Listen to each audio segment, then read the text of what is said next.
ጓደኛዬ ናት እናቴን አስፈቅዳልኝ የወጣሁት። ጥፋቴ እሱ ጋር ነው።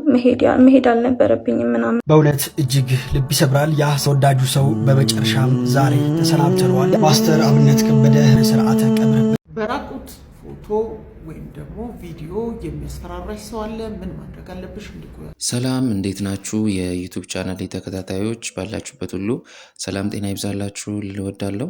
ዛሬም እንግዲህ ይሄን ሰሞን አነጋጋሪ የሆኑ ቪዲዮዎችን በዚህ ሶሻል ሚዲያ ላይ ማለት ነው ሰብሰብ አድርጌ በአንድ ቪዲዮ ይዤላችሁ መጥቻለሁ።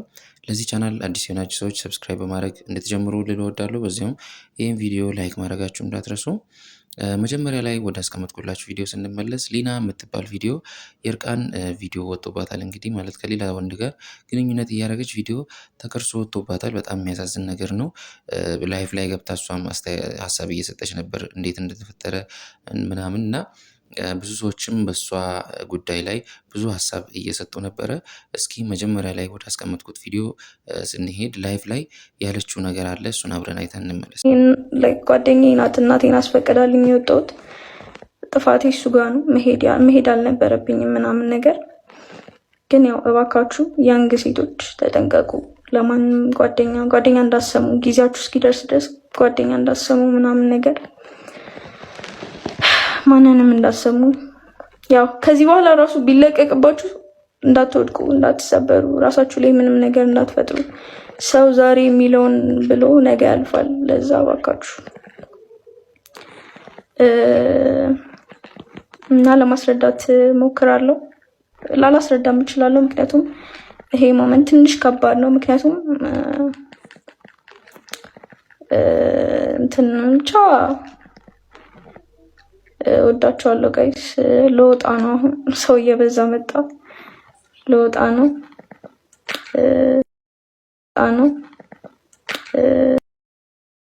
እንደሰማችሁት እቺ ልጅነት ነው ያሳሳታት። ጓደኛዋ ናት ከቤት ጠርታ ክለብ ነገር ላይ መሰለኝ ከሰው ጋር እንድትገናኝ አርጋት ወደዚህ ነገር የገፋፋቻት።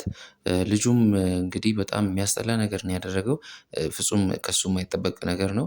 አብሯት ይሄንን ቪዲዮ የለቀቀው ልጅ ራሱ ቲኔጀር ነው፣ በጣም ልጅ ነው። ሀሳብ ሰጥቷል። እሱም ላይ ገብቶ እሱንም ቪዲዮ የማሳያችሁ ይሆናል። ሀሳባችሁን ኮመንት ላይ አስቀምጡልኝ እያልኩኝ ይሄንን ቪዲዮ የለቀቀው ልጅ ያለውን ነገር አብረን አይተን እንመለስ። ጋይስ ይህ ነገር በመፈጠሩ በጣም አድርጌ አዝናለሁ። ግን ሪከርድ ያደረግኩት ኖርማል መስሎኝ ነበረ። ልጅነትም ሸውዶኝ ነው እና ካደግኩኝ በኋላ ነው ነገር ያስተዋወልኩት። በጣም አድርጌ ሁላችሁም ይቅርታ ጠይቃለሁ። ሊናም በጣም ይቅርታ ጠይቅሻለሁ። በጣም ሰው ብዬሻለሁ። ቻት ላይ እዚህ 1800ዎቹን ቪዲዮ ሪከርድ ከተደረገ በኋላ መጥተው ሰዎች በሙሉ ሁላችሁንም በትልቅ አክብሮት ይቅርታ ጠይቃለሁ። በጣም ይቅርታ ይሄ ነገር በመፈጠሩ በመቅረጼ በጣም ይቅርታ አዝናለሁ። በጣም ተሰምቶኛል እና አመሰግናለሁ ሁላችሁ ማጠገብ ስለነበራችሁ ሰዎች ምናምን እግዚአብሔር ይስጥልኝ። ሌላ ምንም ነገር የለኝም። መልካም። አንድ ይሄ ሁለት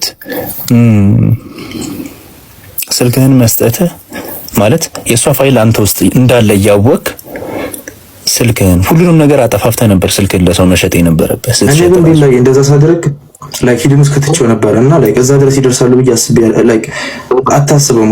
ሰሪ አቺ ቃል የምትባይ ቂንጠራም የሸርሙጠ በጣም ነው የሚገርመው። እውነት እርቃኗን የሚያክል ቪዲዮ ለቆባት ይቅርታ ብቻ ነው የሚጠይቀው። እያያችሁት እንዳላችሁት ይሄ ልጅ ምንም አይመስለውም። ጀስት በቃ ምንም እንዳላደረገ ሰው ነው የሚሰማው። የማዘን ስሜት እንኳን ፊቱ ላይ አይታይም። ይህን ያክል ምን ያክል ጨካኝ ቢሆን እንደሆነ እኔ ራሱ ግራ ገብቶኛል። ቲኔጀር ነው፣ በጣም ልጅ ነው፣ እሱ ራሱ ያስታውቃል። በጣም ታዳጊ ልጅ ነው።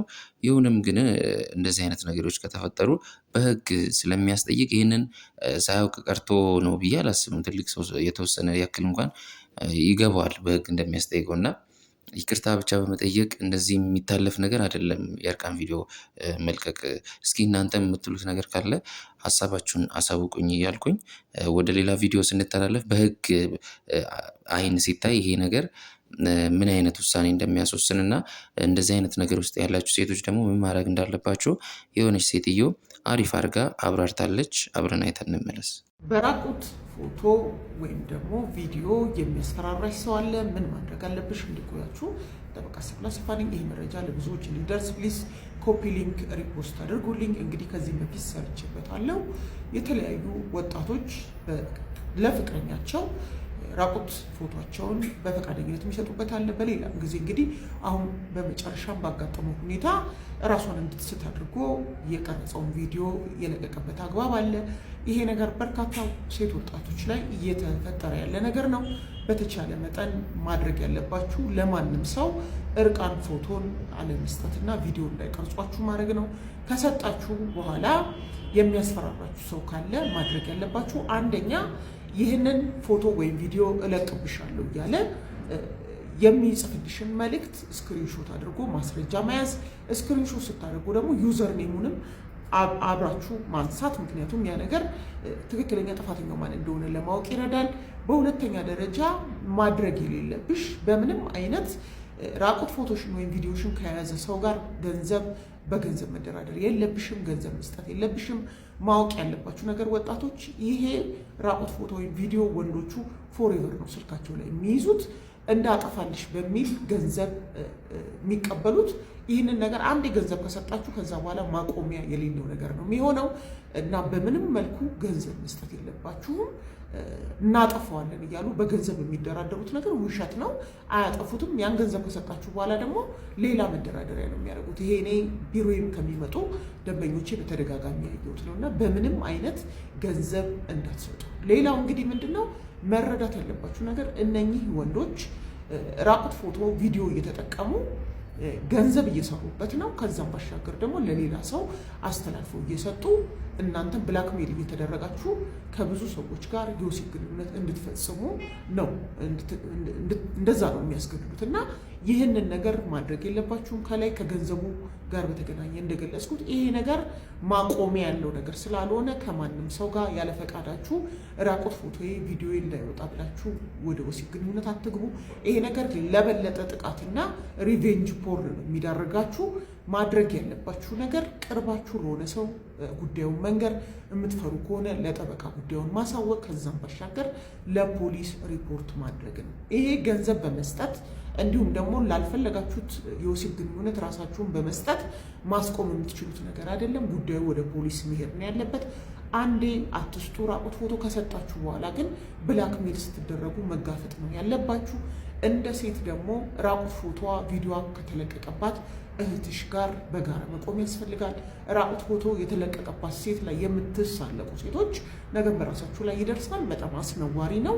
እነኚህን ነገሮች ማድረግ፣ ጠበቃ ማማከር፣ ከላይ የገለጽኳቸውን ነገሮች ከማድረግ ባለፈ እነኚህ አምናችኋቸው የሰጣችሁትን ፎቶ ለንግድ እያቀረቡ ብላክሜል ለማድረግ እየተጠቀሙ ያሉ ወንዶችን አምናችሁ እንደገና መደራደር በራሱ የለየለት የዋህነት ስለሚሆን ጉዳዩን ወደ ሕግ ውሰዱ፣ ተጋፈጡ።